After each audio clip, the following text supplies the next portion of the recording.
Welcome to this e-learning module on logistics and supply chain strategies. In today's business world, supply chains are expected to deliver speed, reliability, and flexibility, often at the same time and often at the lowest possible cost. That's why strategy matters. In this chapter, we'll look at the most widely used logistics and supply chain strategies and explain how organizations choose among them to build efficiency, resilience, and competitive advantage. Here's what we will cover. First, we'll explore major types of logistics and supply chain strategies, like push versus pull, just-in-time, vendor-managed inventory, cross-docking, third-party logistics, and modern approaches such as lean, agile, green, and omni-channel logistics.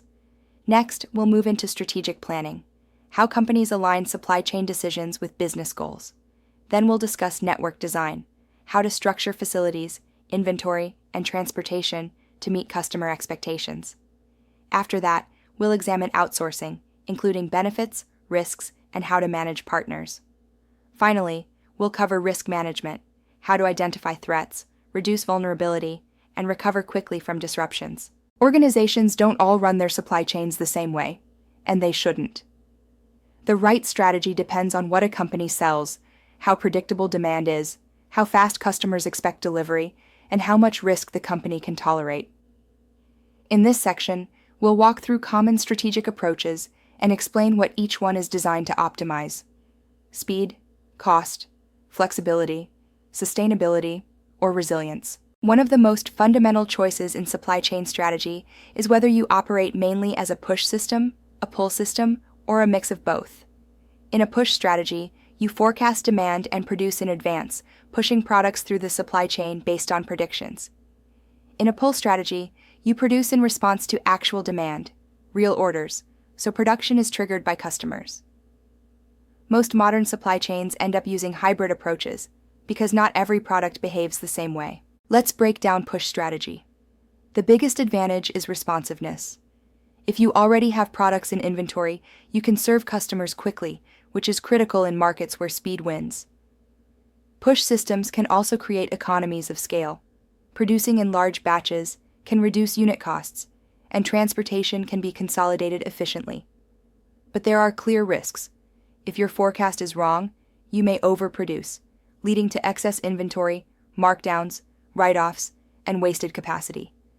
And because goods sit longer in storage, inventory carrying costs increase, things like warehousing, insurance, and tied-up cash. Finally, there's a higher risk of obsolescence, especially in fast-changing categories such as fashion or electronics. Now, pull strategy. The key benefit here is that you minimize inventory because you're not producing until demand is confirmed. That reduces carrying cost and lowers the risk that products become obsolete before they're sold. Pull systems also support customization. Because production starts later, you can build products closer to the customer's exact needs. The trade-off is time. If you wait for an order before producing, lead times may be longer, and during demand spikes, you may not be able to respond fast enough. So pull improves efficiency and reduces waste, but it requires strong coordination and may challenge customer expectations for immediate delivery. Because push and pull each have strengths, many organizations choose a hybrid strategy. Typically, push is used for standard, high-volume items with stable demand, products you can forecast reasonably well. Pull is used for customized products, seasonal products, or items with unpredictable demand where forecasting errors are expensive. A hybrid approach aims to balance efficiency and flexibility. You keep inventory where it makes sense, and you delay final production or customization where uncertainty is high. This is extremely common in modern supply chains, especially in global markets where demand signals can shift quickly. A closely related strategy is just-in-time, or JIT, pioneered and popularized by Toyota. The idea of JIT is simple but powerful. Minimize inventory by receiving materials and components exactly when they are needed for production, not earlier. Instead of holding weeks or months of stock, the supply chain becomes tightly synchronized with production schedules. JIT is designed to reduce waste, free up cash, and reveal process problems quickly, because excess inventory no longer hides inefficiencies. JIT is built on several principles. First, minimal inventory levels. Inventory is viewed as a cost and a form of waste, not a safety blanket. Second, frequent, small deliveries rather than large, infrequent shipments. Third, close supplier relationships, because suppliers must be reliable, responsive, and integrated into planning. And fourth, efficient information flow. JIT cannot work without accurate, timely data on schedules, demand changes, and capacity.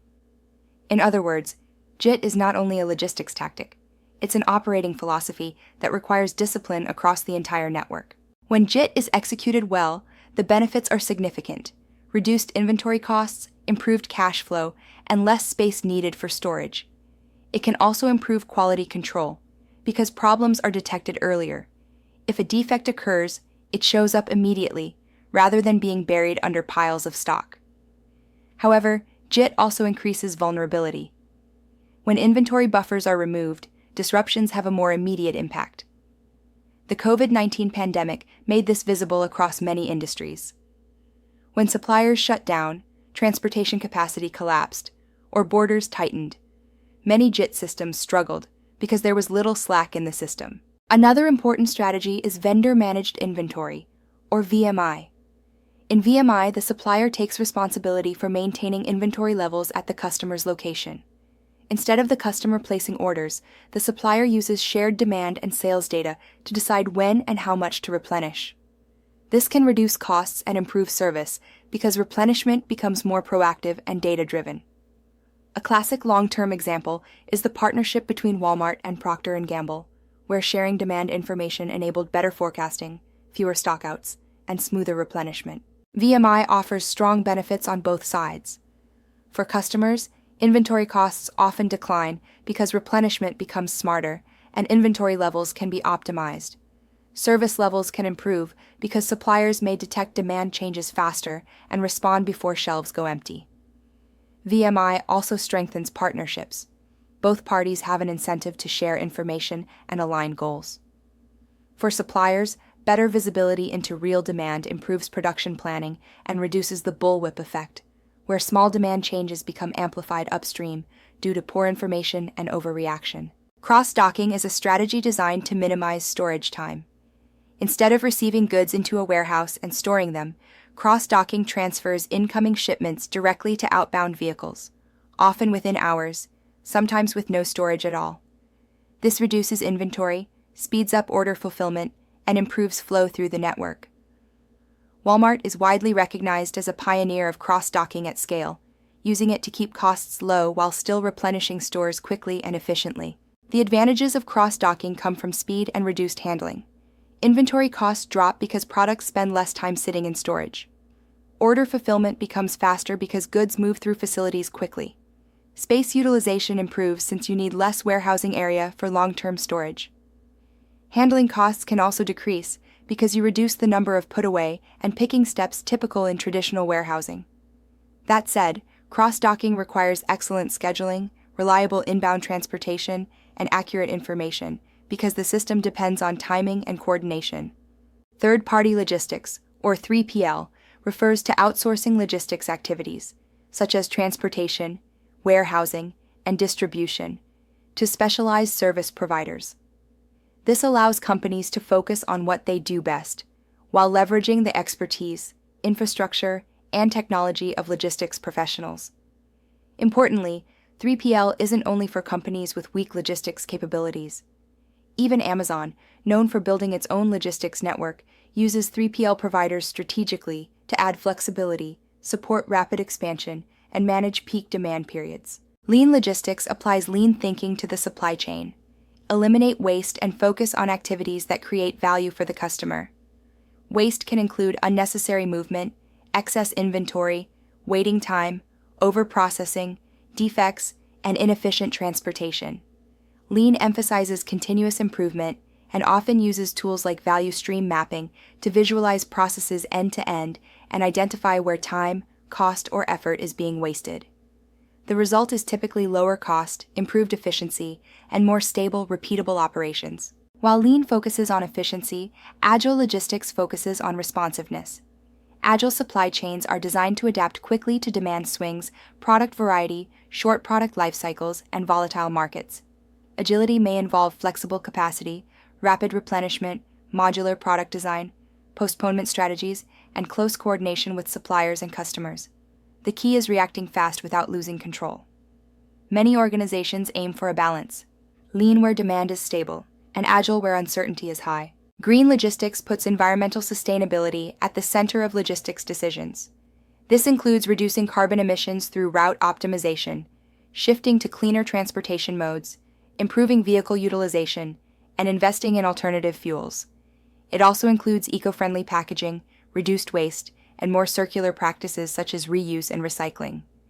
Green logistics is increasingly driven not only by regulation, but also by customer expectations and corporate sustainability commitments, meaning it can become a strategic advantage, not just a compliance requirement. Omni-channel logistics is about delivering a seamless customer experience across multiple channels, online, mobile, and physical stores, while managing inventory and fulfillment in an integrated way.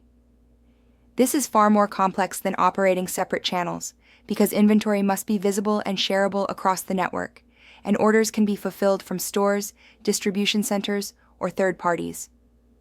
Omni-channel also increases expectations for fast delivery, flexible pickup options, and easy returns. It's a customer-centric approach, but it requires strong coordination, technology, and process design to execute well. At this point, the big takeaway is that there is no one-size-fits-all strategy. The best approach depends on the organization's goals, industry constraints, and competitive environment.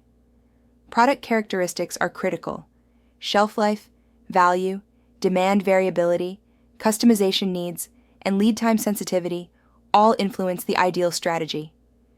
Competitive factors also matter. Are customers choosing based on price, speed, reliability, sustainability, or variety? Strategy selection is really about making trade-offs consciously and designing the supply chain to win on the dimensions that matter most. Now we move to strategic planning. Strategic planning ensures that logistics and supply chain decisions support the overall business strategy. It turns day-to-day operations into a coherent direction: where the company wants to compete, what service levels it promises, what costs it must control, and what risks it must handle. Without planning, organizations may optimize locally, like reducing transportation cost, while harming the bigger goal, like customer experience or responsiveness. Strategic planning is important for several reasons. It aligns supply chain goals with business goals, so logistics supports growth, profitability, and customer promises. It helps identify cost optimization opportunities across the end-to-end system, not just within one department. It enables proactive risk management by anticipating disruptions rather than reacting to them. It can create competitive advantage through better service, faster delivery, and greater reliability.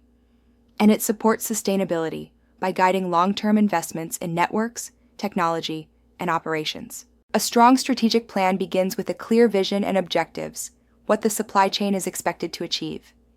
Next is situational analysis, often using SWOT, to understand strengths, weaknesses, opportunities, and threats. Market analysis is also essential, including customer expectations, trends, and competitor capabilities. Finally, the plan needs specific strategic initiatives, practical choices and programs that will move the organization from the current state to the desired future state. The plan must also define performance metrics, so progress can be measured, not guessed. It needs an assessment of resource requirements, including budget, people, capacity, and technology. Risk assessment should be included from the start, along with mitigation plans. And there must be an implementation timeline, because strategy only becomes real when it is executed with clear milestones, responsibilities, and deadlines. How do organizations develop an effective plan in practice?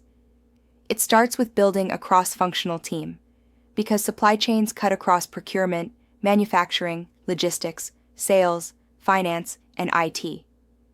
Then the scope and time frame are defined, what products, regions, and processes are included, and what horizon you're planning for. Next comes the situational analysis, understanding the current network, costs, service levels, and constraints. Based on that, the team develops a vision and clear objectives, ensuring they align with the broader business strategy. After objectives are set, strategies are formulated. Choices about inventory policy, sourcing, transportation, capacity, technology, and service models. Those strategies must be turned into action plans with owners, budgets, and timelines. Metrics are established so execution can be tracked and corrected, and communication plans are crucial. People must understand what is changing, why it's changing, and how success will be measured. Without communication and alignment, even well-designed strategies face resistance and slow adoption. Strategic planning is challenging because supply chains are complex systems with many interdependencies. Market uncertainty makes it hard to forecast demand, costs, and disruptions. Data quality issues can lead to wrong decisions if input assumptions are poor. Stakeholder alignment is often difficult. Different departments optimize for different goals. And resource constraints, budget, talent, and time, can limit what is realistically achievable. Recognizing these challenges early helps build more realistic plans. One of the toughest issues is balancing short-term performance with long-term capability. There is constant pressure for immediate results. Lower cost this quarter, higher service level this month. But building a strong supply chain often requires long-term investments in automation, network redesign, supplier development, and technology. Companies must also balance efficiency with innovation, staying lean while also building flexibility. Managing stakeholder expectations becomes a key leadership task because strategy is often a journey, not an instant win. Amazon is a useful example of strategic planning in logistics. Its vision has been consistently customer-focused: faster delivery, greater convenience, and reliable service. Amazon continuously innovates, testing new fulfillment models, automation, and delivery capabilities. It also uses vertical integration, building parts of the logistics network itself to control critical customer experience elements. And it is highly data-driven, using analytics to forecast demand, position inventory, and optimize transportation and last-mile delivery. Amazon's approach remains customer-centric in execution, offering multiple delivery speeds, tracking transparency, and easy returns. It invests heavily in technology and infrastructure, which becomes a barrier for competitors. It also demonstrates adaptability, adjusting capacity, fulfillment strategies, and partner use as markets change. Over time, this planning discipline and execution strength creates sustainable competitive advantage, because logistics becomes not just a cost center, but a core capability that shapes the customer experience. A few best practices stand out. Include diverse perspectives so the plan reflects real operational constraints and market needs. Use data-driven analysis rather than assumptions and habits. Maintain flexibility, because markets and risks change. Plans should be adaptable. And review and adjust regularly. Strategic planning is not a one-time event. The best supply chain strategies evolve as the company learns, technologies improve, and customer expectations shift. To summarize this section, strategic planning aligns logistics with business goals, providing direction and focus. It enables proactive management, especially around cost, service, and risk, and it supports long-term competitiveness. With a clear plan, organizations can invest with purpose, execute with coordination, and improve with measurable outcomes. Next is network design.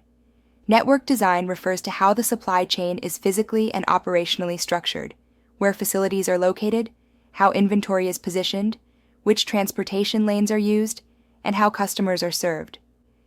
These decisions have major impact on cost, speed, reliability, and scalability. A great process inside a poorly designed network still performs poorly. That's why network design is a strategic lever. Network design begins with customer service requirements. What delivery speed and reliability must you provide, and in which markets? Then come cost efficiency goals. Transportation, warehousing, labor, and inventory all interact. Flexibility and scalability are also important. Can the network handle growth, seasonality, and product expansion? Risk management must be considered as well. How vulnerable is the network to disruptions at a single port, supplier region, or facility? Other key considerations include sustainability objectives, emissions, packaging, and waste. Regulatory compliance matters, especially in global supply chains with customs, safety, and labor rules. Technology integration is essential because visibility and coordination require systems that connect planning and execution. Finally, companies must decide how to balance global versus local optimization. Global sourcing may reduce unit cost, while local production may improve responsiveness and reduce risk. The network design process typically starts by defining objectives and constraints, what you're trying to optimize and what limits you face, such as capacity, regulations, or service promises. Then you gather and analyze data, demand by region, transportation costs, lead times, supplier locations, facility costs, and service requirements. Based on this, you develop alternative network designs, different numbers and locations of distribution centers, different sourcing structures, and different inventory placement strategies. Finally, you evaluate these options using cost and service comparisons. Modern network design often uses modeling tools to simulate scenarios and quantify trade-offs. After selecting a preferred network, sensitivity analysis helps test how robust it is. What happens if fuel prices rise, demand shifts, or a facility becomes unavailable? Then you develop an implementation plan because changing a network affects people, systems, contracts, and customer commitments. Finally, monitoring systems are established so performance can be tracked and the network can evolve over time. Transportation mode selection is a major part of network design. Road transport is flexible and often best for shorter distances or frequent deliveries, but it can be affected by congestion, driver shortages, and regulatory limits. Rail is cost-effective for long distances and large volumes, and it can be more environmentally friendly, though it may be less flexible in routing and scheduling. Air is the fastest option, ideal for high-value or urgent shipments, but it is also the most expensive and often has higher environmental impact. Sea freight is typically the most economical for large volumes over long distances, making it central to global trade, though it has long lead times and can be disrupted by port congestion and geopolitical events. Intermodal transportation combines modes, such as rail plus truck, to balance cost, speed, and emissions. Mode choice depends on product characteristics, distance, required delivery speed, cost targets, reliability, risk, and sustainability goals. The best mode is the one that fits the product and customer promise, not just the cheapest on paper. Inventory management decisions strongly influence network performance. First is inventory positioning, where to hold stock, at central distribution centers, regional warehouses, stores, or closer to production. Then comes safety stock policies, which protect against demand variability and supply uncertainty. Demand forecasting methods also matter. Better forecasting improves service and lowers cost by reducing unnecessary buffers. Inventory is not just about storage. It is a strategic tool to balance responsiveness and efficiency. Modern inventory management increasingly relies on real-time visibility systems, so organizations can track stock levels and movement across the network. Multi-echelon optimization takes a system-wide view, optimizing inventory across multiple layers, suppliers, plants, distribution centers, and retail points, rather than each location acting independently. The goal is always the same: balance total cost with customer service levels, and avoid solving one problem by creating another elsewhere in the network. A network must be designed to deliver the customer service strategy. This includes defining service level agreements, such as order accuracy, delivery time windows, and fill rates. It also involves offering diverse fulfillment options like home delivery, pickup points, ship from store, or click and collect. Last mile delivery is often the hardest and most expensive part of the network, yet it strongly shapes customer perception. Returns management is also critical, especially in e-commerce, where reverse logistics must be fast, transparent, and cost-effective. Technology is a key enabler of network performance. ERP and supply chain management systems connect planning, purchasing, production, and finance. Warehouse management systems, or WMS, help optimize storage, picking, and labor inside distribution centers. Transportation management systems, or TMS, plan loads, choose carriers, optimize routes, and track shipments.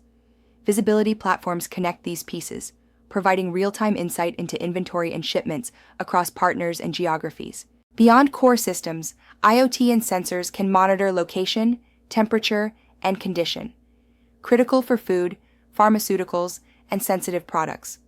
AI and machine learning support forecasting, dynamic routing, and predictive maintenance. Blockchain can improve traceability and trust in multi-party networks. Robotics and automation can boost speed and accuracy in warehouses. And data analytics ties everything together, turning operational data into better decisions and continuous improvement. Walmart provides a strong example of effective network design. It operates strategically placed distribution centers that support fast replenishment. It uses cross-docking extensively to reduce storage time and keep inventory flowing.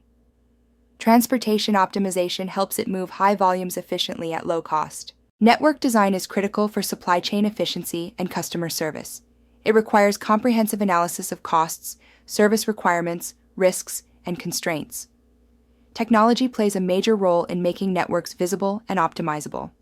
And because markets and disruptions evolve, network design is not a one-time project. It must be revisited and adapted as strategy, demand, and competition change. Now let's discuss outsourcing in logistics and supply chain management. Outsourcing means transferring certain logistics activities to external partners so the company can focus on its core competencies. Many organizations outsource warehousing, transportation, customs handling, e-commerce fulfillment, or reverse logistics. The key is to outsource thoughtfully, because while outsourcing can increase efficiency and flexibility, it also introduces dependency and control challenges. Outsourcing offers several advantages. First, cost reduction. Logistics providers can spread assets and overhead across many customers, achieving economies of scale. Second, it helps companies focus on what they do best: product development, marketing, manufacturing, or customer experience, rather than running complex logistics operations. Third, outsourcing provides access to specialized expertise and technology, such as advanced warehouse automation, transportation optimization tools, and compliance capabilities that might be expensive to develop internally. Outsourcing can also improve flexibility and scalability, allowing companies to expand into new markets or handle seasonal peaks without building permanent infrastructure. It enables risk sharing, since partners may absorb parts of operational risk and capacity risk. Service levels may improve when the provider has superior processes, systems, and talent. Finally, outsourcing can provide access to global networks, warehouses, carrier relationships, and customs expertise, helping companies operate internationally faster and more efficiently. However, outsourcing comes with disadvantages. A major one is reduced direct control. When operations are in someone else's hands, response speed and decision authority can become more complex. Dependency risk increases. If the provider fails operationally or financially, your supply chain can suffer. Hidden costs are also common. Contract changes, unexpected accessorial fees, integration costs, and the internal effort needed to manage the relationship can reduce the expected savings.